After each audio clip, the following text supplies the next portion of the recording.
He would faint, having filled his belly with the husk that the swines did eat, and no man gave unto him. When he came to himself, he said, how many hired servants of my father have, and bread enough to spare, and I perish with hunger. I will arise and go to my father, and I will say unto him, Father, I've sinned against heaven and before thee, and I'm no more worthy to be called thy son. Make me as one of thy hired servants. And he arose and came to his father, but when he was yet a great ways off, his father saw him and had compassion and ran and fell on his neck and kissed him. And the son said unto the father, I have sinned against heaven and in thy sight, and I'm no more worthy to be called thy son. But the father said to his servants, bring forth the best robe, put it on him, and put a ring on his hand and shoes on his feet. Bring hither the fattest calf and kill it, and let us eat and be merry. This my son was dead and is alive. He was lost and is found. And they began to be merry. Thank you so much. Thank you. I really want to use a subject, but I think a subject will hem me in. And I want to just kind of explore the text if I can. And you find a good subject for this, then you put it there and tell me after service. Thank you, ushers. I marvel at this and at the father of these two men, because the Bible says, and the father had two sons, not daughters, two sons. Sons are different than daughters. They act different. They conduct themselves different. They need different kinds of discipline. It's amazing you can have two sons. They can have the same mother, the same father. They can attend the same school. They can live in the same house. They can wear the same clothes, but be as different as night and day. I think Satan himself knows that there is a danger if a son get it together. God have instilled a special gift in men. And sometimes men fail to realize it.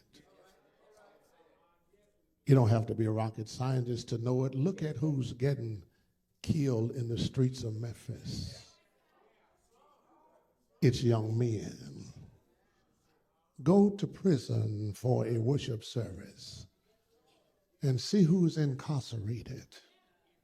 It's young men. Because Satan himself started at an early age to try to destroy young men.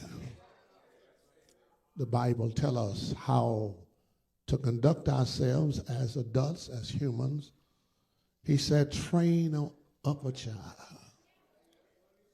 in the way he should be, not the way I want him to. But you have to train him up in the way he should go. And when he is old, he will not depart from it.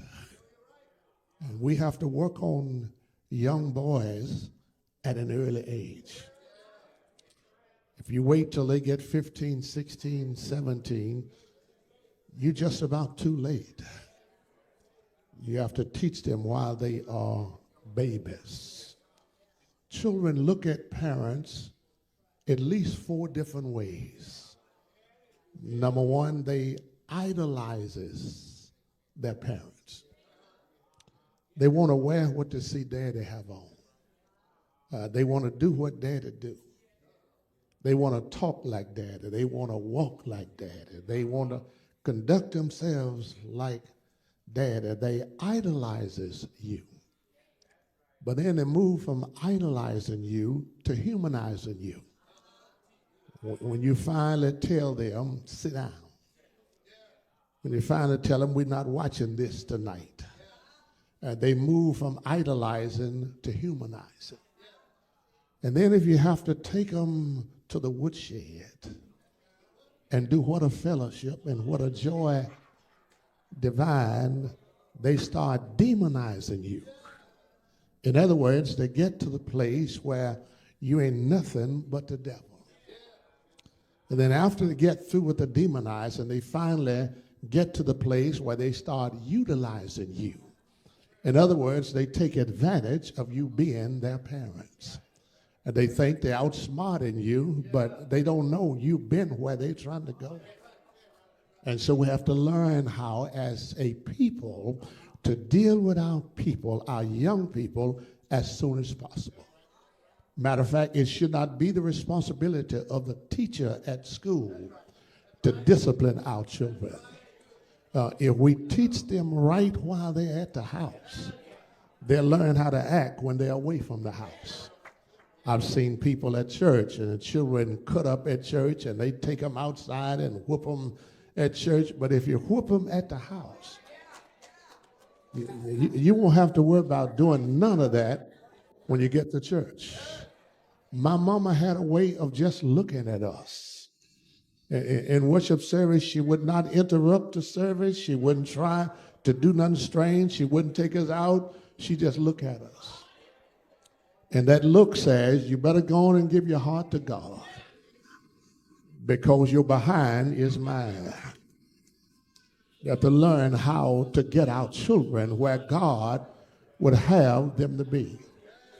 The Bible says that a man had 2 sons. Now, regardless of how well you teach children, some got to sow their wild oats. I don't care how you go out of the way to be nice, be kind to them. There's always one that's got to try you. He goes to his father, give me the portion of goods that falleth to me. Now, my problem is he was wanting what he deserved, but not what he worked for.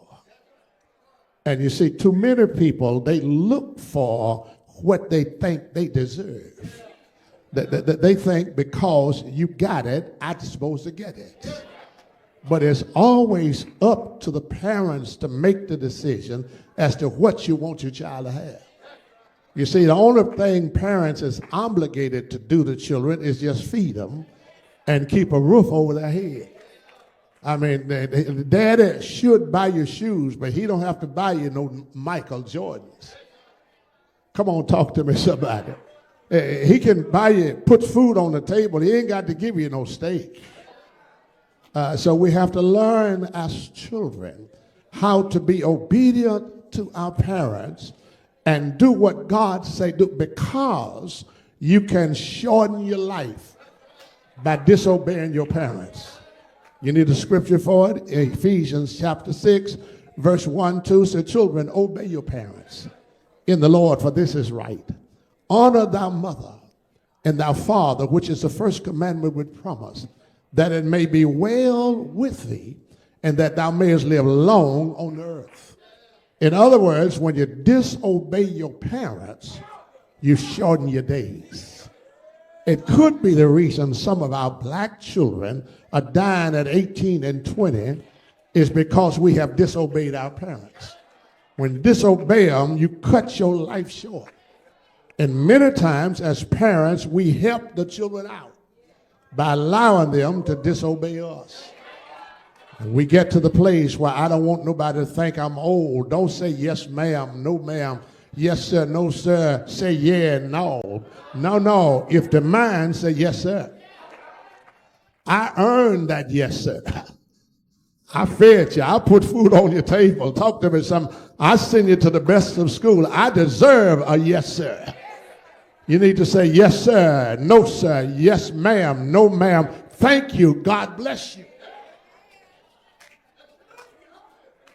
He goes to his father. So give me the portion of goods that falleth to me very arrogant.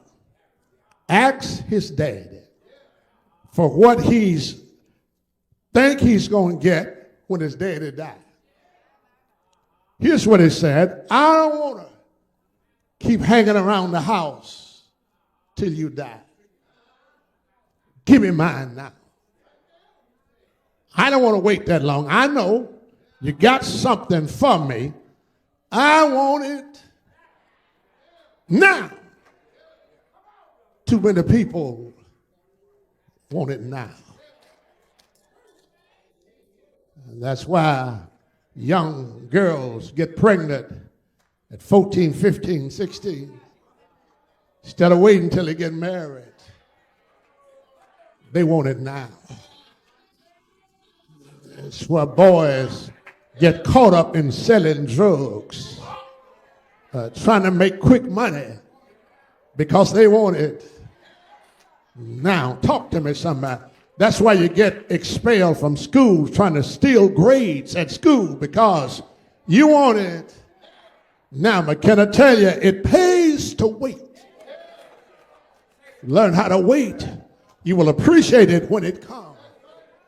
Give me my portion of goods that falleth to me. I thought the father should have given him instructions. But you know, if anybody know the children, it's the parents. The parents know how to teach them lessons that nobody else can teach them. Don't ever fool yourself. Mama know you. Daddy know you. They know how you think, how you live, how you act. I would have thought the father would have said to son, just go in there and sit down. Wait on me. Don't be in a hurry about leaving. But the father didn't do that. Because the father taught me a lesson in the text that all of us need to learn. When it comes to your children, you have to love them enough to let them leave. Y'all ain't saying nothing. And they would give you indications that they tired of living under your roof. They give you your own mean and nasty attitude to try to slip women in the back room. They tired of living there.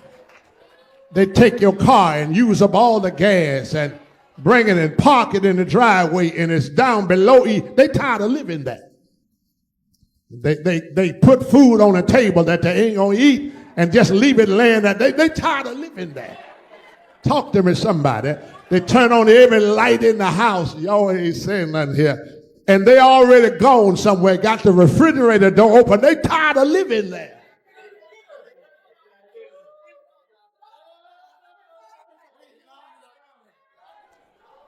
You have to love them enough to let them leave. But you have to love them enough to let them learn. Just cause they stumble, don't run grab them, bring them home. Just cause they got locked up in jail, don't get them the next day. Let them stay there 3-4 days. They need to know how to talk to them as somebody. Let them learn. Because they didn't know how expensive food was when they ain't buying it themselves. Talk to me, somebody. When you buying all the food, they have no idea how much it costs. Matter of fact, I recommend go get them an apartment. Put them in there, pay the first month's rent. Talk to me, somebody. And let them handle it from there because they need to look in the refrigerator. There ain't no food in there. They need to pick up the phone and ain't no dial on the phone. They just flip the lights and they don't come on. Love them enough to let them leave. Love them enough to let them learn. And love them enough to let them linger. Talk to me, somebody. Because we have to bring our children up in a way that's pleasing in the sight of God. The Bible says, and not many days afterwards, he took his journey into a far country. I was interested in knowing where this far country was. Was it in Europe, Asia, Africa? Where was this far country? I think I know where it was. In Genesis chapter 3, when Adam and Eve messed up in the garden. Genesis 3:21 and 22, the Bible said God took coats of skin and covered their nakedness to remind them, I'm preaching to you a 3-point sermon. If you're going to be covered, I got to cover you. If you're going to be covered, since you got coats of skin, something had to die. And if something died, some blood must be shed. But in Genesis 3:24, he said he put Adam and Eve out of the garden and had the cherubim angels to stand guard at the east end of the garden. It was east. When Cain rose up, slew his brother Abel. In Genesis chapter 4, verse 16, the Bible said that Cain flew from the presence of the Lord, but he went east. Talk to me, somebody. When Abraham, God told him, leave your family here and you get to the country, to land I'll show you. Abraham disobeyed God and took his nephew Lot with him. And after a while, when God tell you don't do it, it's best you don't do it. He took his journey, and while they went, Lot's men and maidservants got to fighting with Abraham's men and maidservants. And the cattle and livestock start fighting each other. Abraham says to Lot, we're going to have to separate. I'd love to stay with your nephew, but we got to go in opposite direction. You pick one way, and I'll go the other. The Bible says Lot went east. Talk to me, somebody. There was locusts in the land of Egypt, and they was there as a plague. And God sent Moses, said, go down and preach to them, because I have caused the east wind to blow and get rid of the locusts. In Exodus chapter 14, Moses was standing at the Red Sea. Preach, Reverend Ray. Rocks and mountains on both sides. Pharaoh's army coming behind. Moses said, what shall I do? God said, stretch out your rod. When he stretched out the rod, God sent an east wind. I'm about to put you all to sleep here. And the wind blew the sea dry for them to walk across on dry ground. God says to Jonah, go to Nineveh. Preach to the Ninevites. I want you to turn them around. Jonah lived in a town called Gatehepper. It was hill country. He went down to Joppa. Instead of him going to Nineveh, he went to Tarshish. Nineveh is due west. Tarshish is due east. He went east.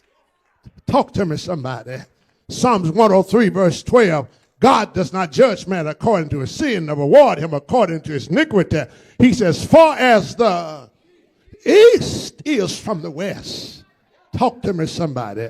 It's in Matthew chapter 2. The Bible said, wise men came from the east.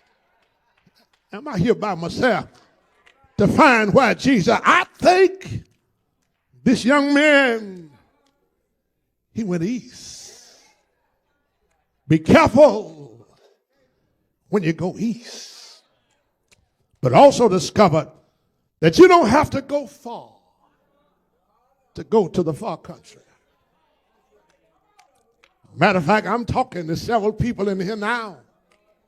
You live in the far country right now. Because if you're outside of the will of God, you're in the far country. Far country is where your cell phone don't work. Far country is where your internet service is not functional. Talk to me, somebody. Everything's shut down in the far country. If you're outside of his will, you're living in a far country. The Bible says he left. He went to the far country, wanting what he got. I wanted to know, what did he want it for? He wanted his portion. For what? His brother told on him. The older son told, he said he wanted, he spent it on harlots.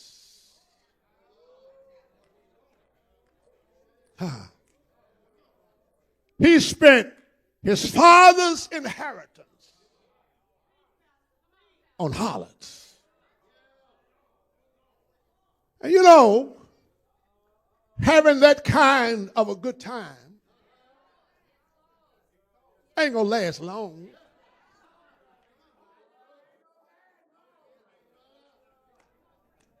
Ten, 15 minutes.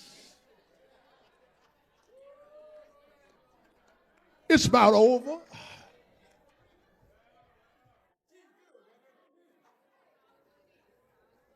Man walked up to a lady, beautiful, attractive lady. He said to her, will you sleep with me for $1 million? She said, yes. He said, will you sleep with me for 100,000? She said, I will. He said, will you sleep with me for $50? She said, no, what do you think I am? He said, I know what you are. He said, I'm just negotiating the price.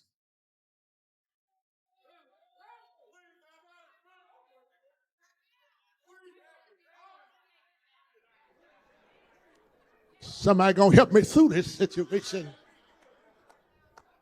He wanted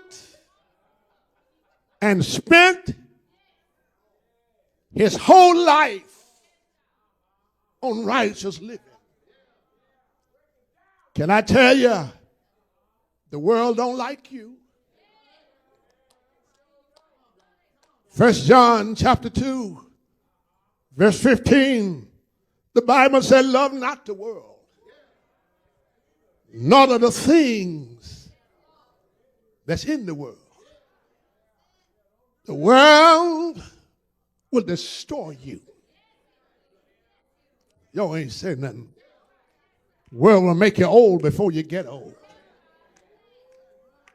The world will give you an ulcer in the stomach. The world will have you out there isolated. The world will have you set out of your house. The world will have you losing your job, losing your family, losing your household. And then the world look for another victim. The Bible said he went to the far country, wasted his substance on righteous living. Think about it, waste. Now watch what the text said. It was his father's living. The father spent a lifetime getting it. And the boy overnight destroyed it. Y'all ain't saying nothing. Sometimes if people know how long it took you to get stuff, they be a little careful about how they let it go. All over the city of Memphis, there used to be businesses owned by African Americans. major businesses that we enjoyed going to and patronizing after. When the parents died, children got it. It was gone overnight because they didn't appreciate the value. When somebody gives you something, it's hard for you to have enough sense to appreciate it. Y'all ain't saying nothing. But when you have to earn it yourself, I've shared this many times about my son, Frank Jr. Junior started playing with this church when he was 5 years of age. When he was 7 years of age, I hired him as the organist. Every week he would tear up a pair of shoes. I approached him one day. I said, Junior, how is it you tear up a pair of shoes every week? He said, Daddy, the pedal keep getting caught up in my shoe heel and it's ripping my shoes. I said, okay. I took his next check and bought him a pair of shoes out of his money. Junior still got them shoes now.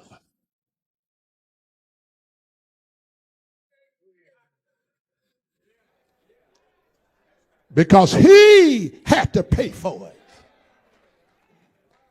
Y'all ain't saying nothing in this house. When you have to labor for it yourself, you look at it a little different. You wasted his substance.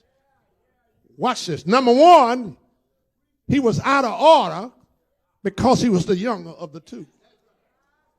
You see, whenever a father had two children, whatever the father had, the oldest son would get 2/3, and the younger son would get 1/3. If he had 3 sons, the oldest son would get 1/3, the other 2 sons would get the other 2. The oldest always got his. And now here's what the father did. He didn't just give the son his, he gave the older boy his too. I discussed that next Sunday. Wasted his substance with riotous living. Text said, when he had spent all. Here is a young, rich, wealthy boy. Now spent all. Here's the problem. He didn't invest while he had it. Talk to me, somebody. You see, everything God give us, he don't give it to us for us. He send blessings to us so he can channel blessings to us. Because down the road, you're going to need some help from somebody. Am I doing all right in this house? When on your way up, if you fail to bless somebody, when you start on your way down, ain't going to be nobody there to bless you. But you need to sow some seeds while you're on your way up. You need to bless somebody. Because how many know it will come back? It may not be the one you bless, but somewhere down the road, somebody will bless you. Always bless somebody with something. Give them a kind word. Give them a helping hand. Give them a piece of bread. Talk to me, somebody. Do something, because sooner or later, just because you're up now don't mean you're going to always be up. Just because the sun is shining in your life now don't mean it's going to always shine. Because as sure as you live, the stormy weather will come. He spent all. Bible says he began to be in want. Want is a terrible sickness to feel. Nobody want to be in want. And can I tell you, want, Lord, may be our best friend. Yeah. Need may be a better friend, because you don't know who you are till you get in need. You said what you ain't gonna do, but wait till you get in need. Oh, I know some of y'all living rough lives right now. You got a man you don't love. Lord have mercy. Matter of fact, you can't even stand him. But you stand in the same house with him because there's a need. Y'all ain't saying nothing in this house. If he really knew how you feel, he might shoot you right now.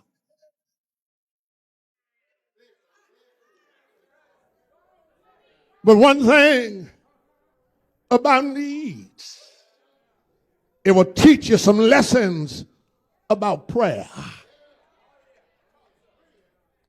The Bible says, no man gave unto him. Remember, he was a Jew. Jews despise swines. Only job he could get was slopping hogs. Y'all ain't saying nothing. My God, God will bring you down to your lowest. Here's a young man that was living in a palace. Now he's living in a pig pen. Yesterday he was in robes. Now he's in rags. No man gave him anything. He decided to have a conversation with himself. He said, "Self, look at you. Self, how many hired servants your father have and bread enough to spare? The hired servants eat outside. The regular servants eat inside. But the sons sit at the table." He started counting the hired servants. And then he started looking at himself. But what he finally realized is that Satan always try to get you away from the Father's house. Somebody listening to me and watching me on television now used to be real faithful at your father's house. But now you're sitting at the house watching television right where you are and fail to show up at the Father's house. You see, because the Father's house got a lot of stuff you need. You see, I need some power because I can't handle life by myself. I can get it at the Father's house. I need some grace to help me through this pilgrim journey. I can get it at the Father's house. I can't make it without faith. Preach, Reverend Ray. But I can gather me some faith at the Father's house. Anybody go help me in this house? And the good part about it, the Father always keep his arms open, saying, "Whosoever will, let him come." Then he started rehearsing. This is what I'm going to do. I'm going to go home. Yeah. And I'm going to say to the Father, "Father, I've sinned." Stay right there. That's the first step of recovery. Admit you've sinned. Talk to me, somebody. Stop putting it on somebody else. I left because mama didn't treat me right. I left because my brother mistreated me. I left because I got tired of hanging around. No, just tell the truth. I've sinned. Have I got a witness? A lot of folk wouldn't get a divorce if they would just start being honest with each other and stop saying it's your fault. It's your fault. You the cause of this. No, just sit down at the table and say, honey, I have sinned. Anybody gonna help me in this house? Because sin will divide. Sin will separate. Sin will bring you to your lowest point. He said, I have sinned. He said, before thee. And I've sinned before God. Then he said, here's what I'm going to do. Lord, I'm going home. You got to make up in your mind. Sooner or later, to come home. Ain't nothing out in the world. Come on. But Reverend, you understand, those folk are mean over there. Come on home. Reverend, they look at me under-eyed. But come on home. There's plenty good room in my Father's kingdom. The man started out toward this house. He kept rehearsing what he's going to say to his father. But I like it because while he was yet a great ways off, the father saw him. I like that, saints, because I don't care how far you go. The father, he see you. I don't care how dark situations may be. The Father see you. Now the text says something else. The text said the Father ran to the Son and embraced him. I had to ask, why would the Father go out and embrace the Son? But according to the Levitical law, whenever a son disobeyed his parents, the fathers in the neighborhood had a legal right to stone the boy to death. The father knew that there was a man out there that would stone his son. So the father ran to embrace his son. So if they threw a stone, it would hit the father and wouldn't hit the son. I like that because our Father, he cover us. Help me say cover us. My God, I don't know where I would be if I was not covered by the Father. And the Bible said the Father kissed him. He kissed him to indicate it's a romantic kiss. The Father was saying to the Son, I'm in love with you still. You messed up, but I still love you. Have I got a witness? But it was a love of acquittal. Acquittlement. Not only am I glad you're here, I've forgiven you for all your sins. Let me let y'all go. Thank you for letting me stop by. It is said that once upon a time, old man was sitting on his porch grieving because his son had left home. Oh Lord, he sent for Mercy to go get this boy. Mercy said, well, I'll get him and I'll bring your son on home. Mercy went looking for the boy. When they got to the far country, the boy was having a ball. He was whining and dining, cussing and fussing. Mercy said, your daddy want to see you. Please come on home. The boy said, Mercy, get out of my face. I'm having too much fun to let it go now. Mercy went back and told the father, I tried to get him, but he turned me down.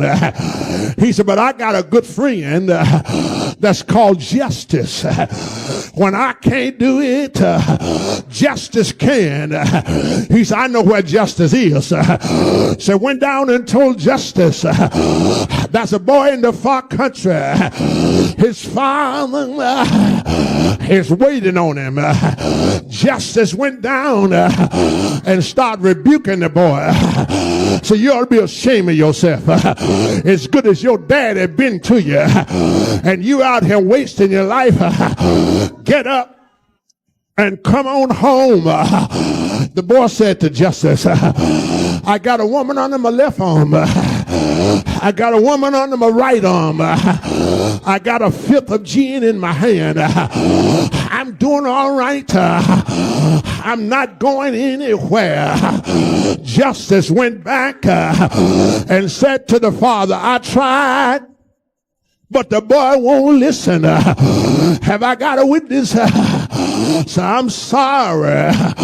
Old man kept sitting on the porch with his head down, tears in his eyes. An old man came by, whiskers long, hair white, ready for an early grave.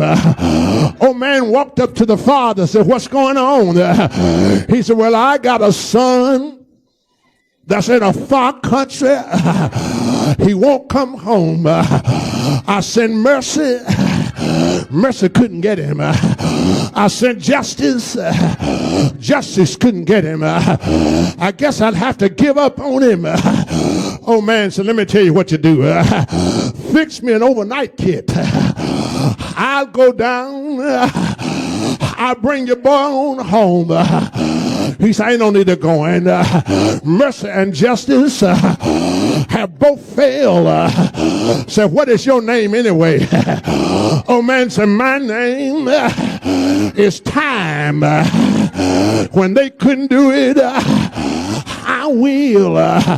Time went down and saw the boy dancing. Time just waited on him. Time saw him when he ran out of money. Time saw the boy when his last woman left him. Time saw him when he ran out of clothes. Time saw the boy when he had no more resources. And when that boy stooped down to eat the husk, time tapped him on the shoulder, says, son, come on home. I'm out of here. Thank y'all for letting me stop by. Can I tell you, if mercy can't get you, if justice can't get you, time. Do I have a witness? Shake somebody's hand. Say, honey, don't give up. Don't throw in the towel.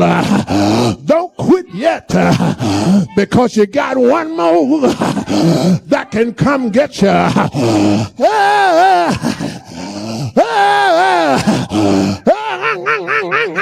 Time.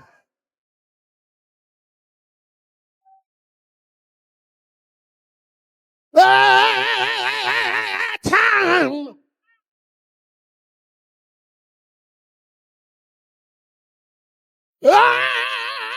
Time.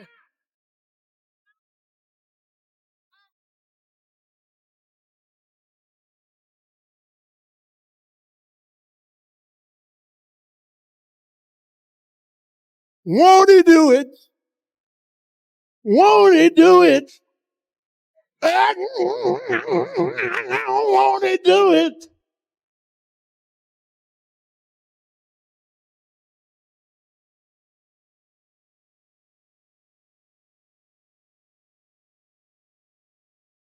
He will. He will. He may not come when you want him, but he's always right on time. Weeping may endure for a night, but joy.